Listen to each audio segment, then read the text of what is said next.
I have my all-time favorite glue gun here. This is the Gorilla Glue glue gun. This is dual temp from low to high. You're gonna wanna set it at low if you're doing more delicate fabrics or delicate materials, and then high if you're doing something that needs a little bit stronger bond.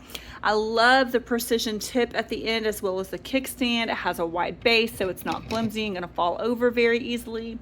The silicone here helps to feed the glue stick in, and there is an indicator light saying this is on or off.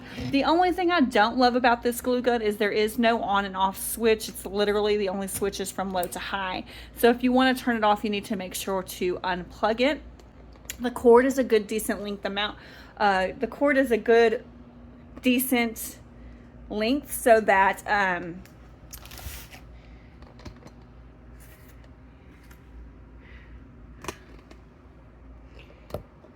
then I just have a piece of cardboard here that I'm going to use to show. I'm doing it one-handed. This isn't good.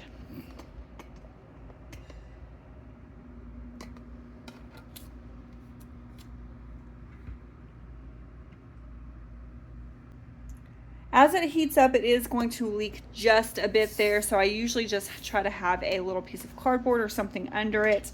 And then I love that the Gorilla company makes these glue sticks extra long, so if you're doing a bigger project, you're not going to have to, you know, put in a new stick all the time. This is my Gorilla glue gun, my all-time favorite glue gun, and I have gone through a lot of them.